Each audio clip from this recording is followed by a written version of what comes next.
ভৌতিক, রোমহর্ষকর, গা ছমছমে ভূতের ঘটনা শুনতে কে না চায়। আর সেটা যদি হয় সত্যি ভূতের ঘটনা, তাহলে গায়ের লোমগুলি কাঁটা দিয়ে ওঠে। রাত্রে বাইরে বেরোলে মনে হয় পিছনে কেউ একটা দাঁড়িয়ে আছে। এই রকম গা ছমছমে সত্যি ভূতের ঘটনা নিয়ে আমাদের আজকের নিবেদন, ভুতুড়ে বাড়ি।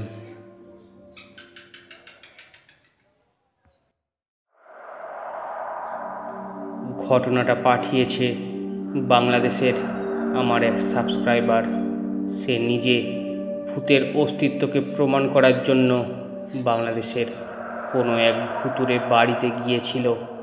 তারপর সে কিছু ভৌতিক ঘটনার সম্মুখীন হয়। সে নিজেই আমাদেরকে ইমেল করে গল্পটা পাঠিয়েছে। আমি তার ভাষায় নিজের মতো করে গল্পটি শোনালাম। রাজধানীর ধানমন্ডি এলাকায় অবস্থিত এই ভুতুড়ে বাড়িটি। সঙ্গত কারণে বাড়িটির ঠিকানাটি আমি আপনাকে লিখে পাঠালাম না। এই বাড়ির সত্যতা জানার জন্য সেই বাড়ির ঠিকানায় হাজির হলাম ভর দুপুরে। বাড়িটি আগে থেকেই চিনতাম, তাই খুঁজে পেতে খুব বেশি ঝামেলা পোয়াতে হয়নি। ঝামেলাটা হলো বাড়ির ভুতুড়ে গল্প আদৌ সত্যি কিনা সেটা জানতে গিয়ে। বাড়ির পাশের চায়ের দোকানের মামা থেকে শুরু করে বাড়ির দারোয়ানের প্রতিটি কথা ছিল রহস্য। তাদের কথা শুনে প্রসঙ্গ এড়িয়ে যাওয়ার কৌশলে আঁচ করতে পেরেছি ঘটনাটা সত্য। বাড়ির ভাড়াটিয়ার আত্মহত্যা।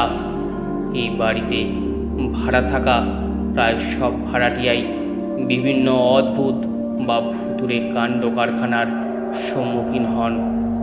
অনেক সময় গভীর রাতে বাড়িটির ফ্ল্যাটের বারান্দায় রাখা দোলনায় কাউকে দুলতে দেখা যায়। ঘটনাটি দেখেছেন এমন লোকের সংখ্যা নেহাতি কম নয়। এছাড়াও বাড়ির রুমে অনেক সময় নাকি গভীর রাতে কারা হইচই করে, কিন্তু তৎক্ষণাৎ রুমে গেলেও কাউকে দেখা যায় না। বাড়িটিকে ঘিরে লোকে মনে কৌতূহলের কোনো শেষ নেই। শোনা যায় উক্ত বাড়িতে ভাড়া থাকতো যে ভাড়াটিয়া, তার ছোট্ট মেয়ে প্রায় 11 বছর আগে গলায় ফাঁস দিয়ে নিজ ঘরে মারা যায়। মেয়েটি মানসিকভাবে অসুস্থ ছিল। এই আত্মহত্যার পর থেকেই এমন অদ্ভুতুড়ে কার্যকলাপ শুরু হয়। প্রতি অমাবস্যায় রাত 12টা থেকে 3টে পর্যন্ত একদল কুকুর দল বেঁধে বাসার সামনের রাস্তায় চক্কর দেয়। অনেকেই সেই কুকুরের দলকে দেখতে পেয়েছেন। এটা আর নতুন কি, কিন্তু আশ্চর্যের ব্যাপার হলো তারা শুধুমাত্র অমাবস্যার রাতেই উপস্থিত হয় এবং সারা মাসে তাদের আর দেখা যায় না।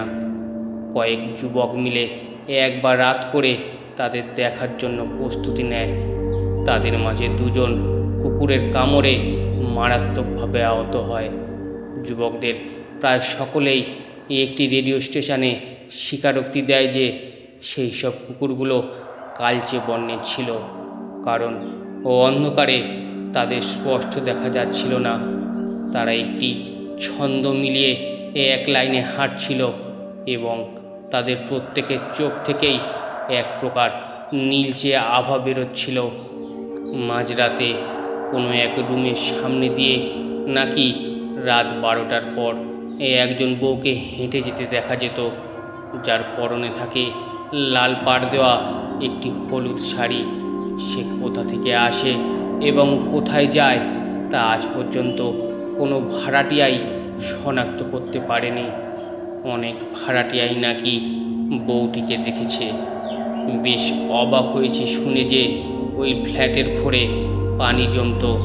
তাও শুধু পানি হলে এক কথা ছিল, যে পানি জমত সেগুলো ছিল রক্ত রঙের পানি। ফ্ল্যাটের মালিকপক্ষ অনেকবার মেঝে ঠিকঠাক করে দিলেও বন্ধ হতো না সেই পানি জমা। শুধু মেঝেতেই পানি জমার সমস্যা নয়, ছিল বিদ্যুৎ বিভ্রাটেরও সমস্যা।